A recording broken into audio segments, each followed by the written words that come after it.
Merhaba arkadaşlar, kanalıma hoş geldiniz. Bugün sizlerle bu güzel kare motifi çalışacağız. Şöyle göstereyim. Zor gibi görünüyor aslında ama değil. Çok basit, çok da çabuk örülüyor. Bunu dilediğiniz iple ve tığ numarasıyla örebilirsiniz. Ben size örnek amaçlı göstereceğim.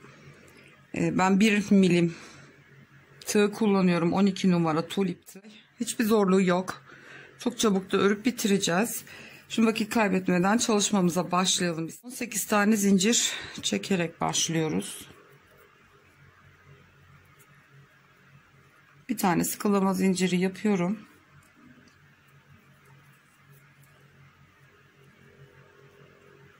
Ve 18 tane zincir çekeceğim. 1, 2, 3, 4, 5, 6, 7, 8, 9, 10, 11, 12, 13, 14, 15, 16, 17, 18 tane.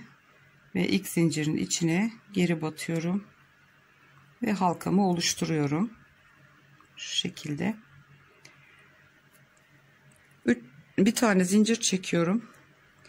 Ve başlıyorum sık iğnelerimi doldurmaya.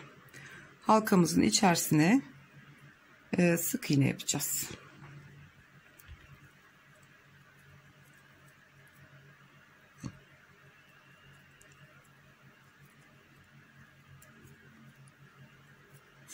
Bu şekilde halkamızı komple sık iğne ile doldurun. Toplamda 36 tane sık iğnemiz oluyor arkadaşlar. 36 tane sık iğnemi doldurdum ve başta yaptığım ilk sık iğneye kaydırma zinciriyle tutturuyoruz. 1, 2, 3, 4 tane zincir çekiyoruz. Yanındaki sık iğneye batarak 2 kere doluyoruz tığımıza. Yanındaki sık iğneye batıyorum. 2 kere çekiyorum, tığda bekletiyorum. Tekrar 2 kere doladım. 2 çektim. Bu şekilde üçlü fıstık elde etmiş olacağım. Arasına 5 zincir, 2, 3, 4, 5 tane zincir çektim. 2 kere doluyorum yine tığıma. Yanındaki sık iğneden devam ediyorum. Aralık vermiyoruz. 2 sefer çektim, bekletiyorum. Bir yanındakine batıyorum. Yine bekletiyorum. Bu şekilde üçlü fıstığımı yapıyorum. Araya yine 5 zincir çekiyorum. 2 sefer doluyorum, devam ediyorum. Sık iğnelerde hiç boşluk bırakmıyoruz. Yan yana yan yana bu 36 tane sık iğneye bu şekilde üçlü fıstıklar yapacağız. Ve sıramızın sonunda toplamda 12 tane fıstığımız olması gerekiyor.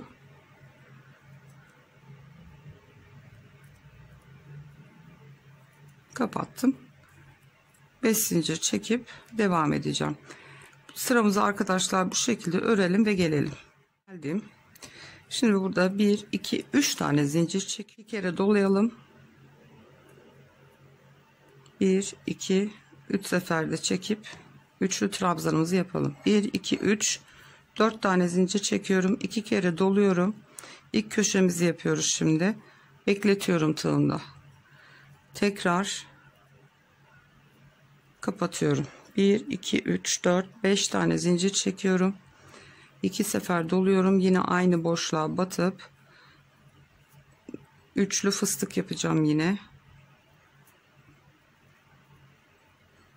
Bu şekilde kapattım. 1, 2, 3, 4, 5 tane zincir çekiyorum. Boşluğa batıp sık iğne yapıyorum. 1, 2, 3, 4, 5 zincir. Boşluğa battım. İkinci sık iğnemi yaptım. Tekrar 5 zincir. 2 kere doluyorum. İkinci köşemizi yapıyoruz şimdi. Fıstıklarımızı yapacağız.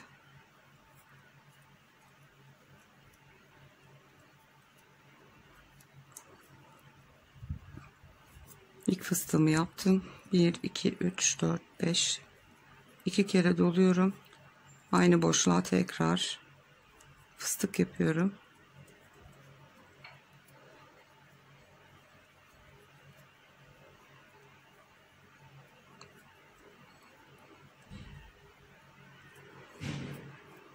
5 tane zincir çekiyorum.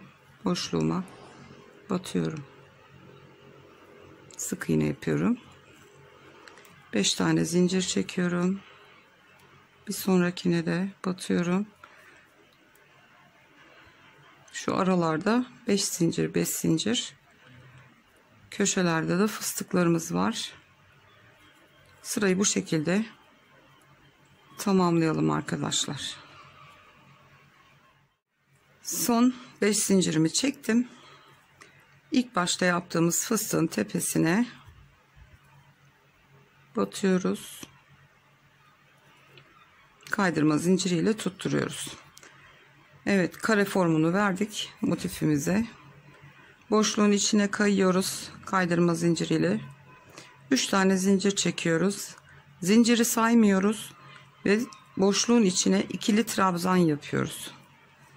3 4 5 6 7 ve 8. Şimdi köşelerde boşlukların içine yapacağız. Bu aradakilere zincirlerin üstüne batacağız. Devam ediyorum şimdi. İlk zincire batıyorum. Zincirin üstüne örüyoruz. 1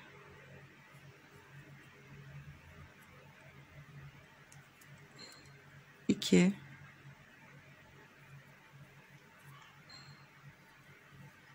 ilk zinciri atladım.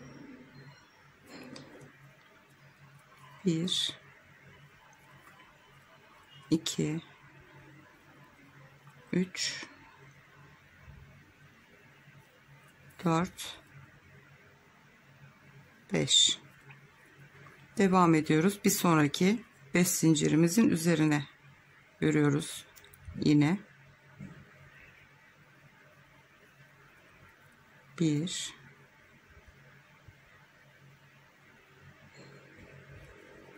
2 3 4 ve 5.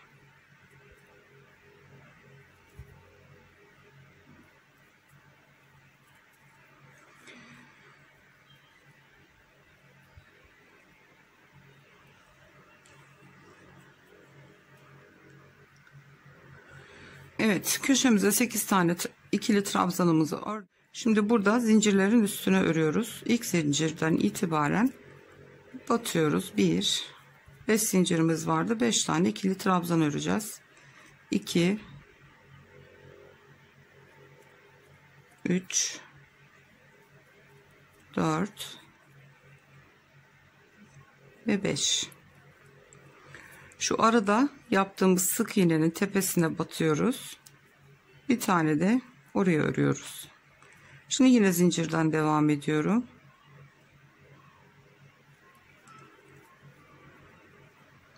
Alt katına batmaya çalışıyorum. 1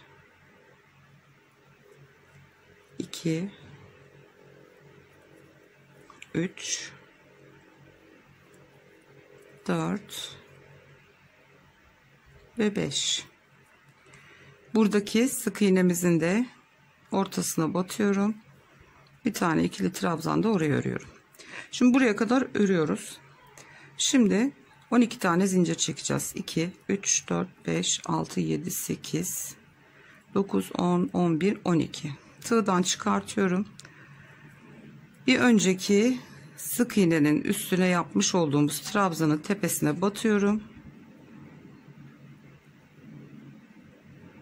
Ve ipimin ucunu alıp buradan geçiriyorum. Bir tane sık iğne örüyoruz boşluğa. Bir tane yarım trabzan ya da çakma sık iğne. İkililerle devam ediyoruz. Şimdi 1 2 3 4. 1 2 3 4 tane zincir çekip başına pıtırcık yapıyoruz. Devam ediyoruz. İkili trabzan örmeye 1 2 3 4 5 6. Yine 4 tane zincir çekiyorum. tepesine pıtırcık yapıyorum. Devam ediyorum. Burada 4 tane trabzan örmüştük. Bu tarafa da 4 tane örüyoruz. 1 2 3 4, bir tane yarım trabzan, bir tane sık iğne örüyorum ve şu alttaki trabzanın başına şu şekilde batıp tutturuyoruz. Devam ediyoruz. Şimdi gene zincirlerin üstünü öreceğiz. 1 2 3 4 5, bir tane de yana atlıyorum, boşluğa, köşeyi yaptığımız kısma bir tane trabzanda oraya örüp bırakıyorum. Ve şimdi 1 2 3 4 5 6 7 8 9 10 tane zincir çekip çeviriyorum. Pıtırcığın içine batıp sık iğne yapıyorum. 1 2 3 4 5 6 7 8 9 10 tane zincir çekiyorum. Diğer pıtırcığın başına batıyorum. 1 2 3 4 5 6 7 8 9 10 tane zincir çekiyorum. Ve 6 tane şu baş alttaki tutturduğumuzdan hariç, batılmış olandan hariç 1 2 3 4 5 atlıyorum, 6.'ya batıyorum ve sık iğne yapıyorum. Çeviriyorum. Bir tane sık iğne, bir tane yarım trabzan, ikili trabzanla devam ediyoruz. 1 2 3 4 5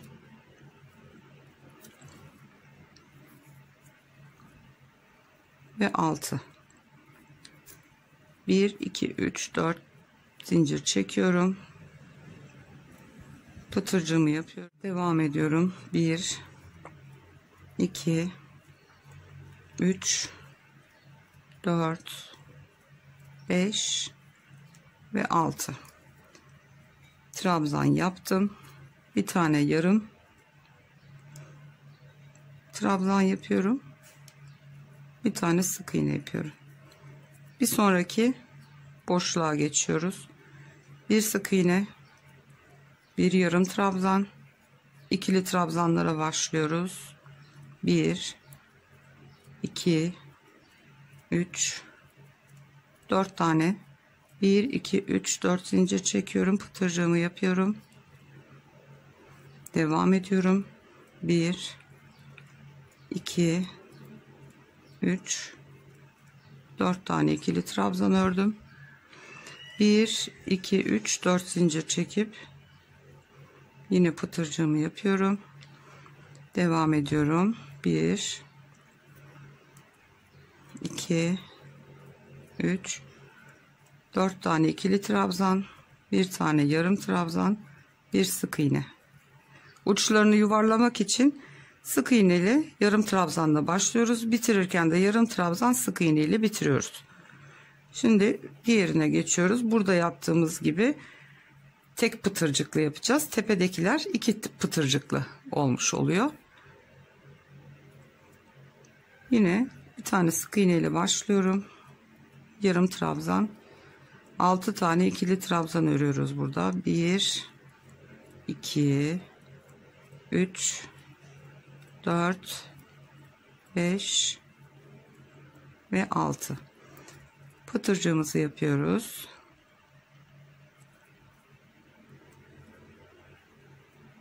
Bir 2 3 4 5 6 tane ikili trabzanı yaptım. Bir tane yarım, bir tane de sık iğne. Ve şu en son yaptığımız trabzanın ön katlarına batıyorum, en tepeye ve bunu buraya sabitliyorum. Şimdi bu köşede başlarken 8 tane ikili trabzan yapmıştık. Bu bir taneyi saymıyorsunuz.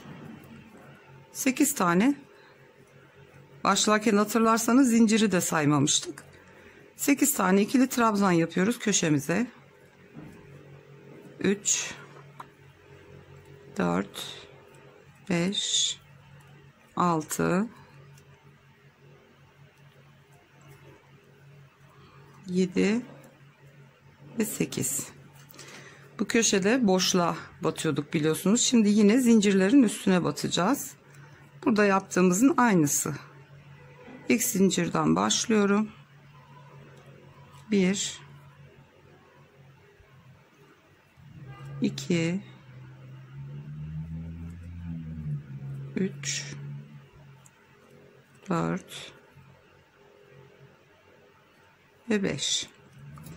Aradaki sık iğnenin tepesine de, yani tepesine, ortasına batıyorum. Buraya da bir tane ikili trabzan yaptım. Devam ediyorum diğer 5 zincirimin üstüne. 1 2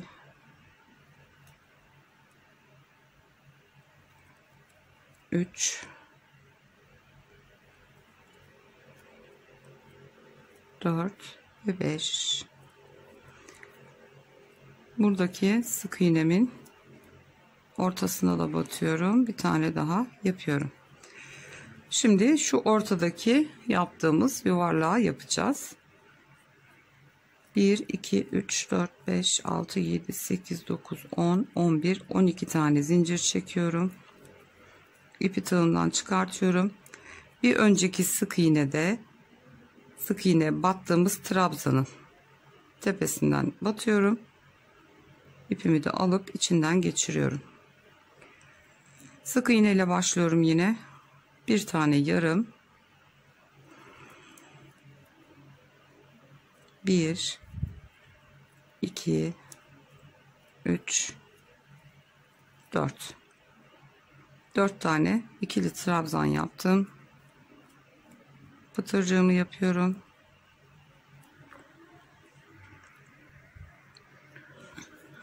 Evet, devam ediyorum. 1 2 3 4 5 6 tane ikili trabzanımı ördüm. 1 2 3 4 zincir. Pıtırcığımı yapıyorum. Tekrar 4 tane ikili trabzan. 1 2 3 4 bir tane yarım, bir tane sık iğneyle bitiriyorum ve şu alttaki trabzanın ön katlarını alıp bunu buraya sabitliyorum.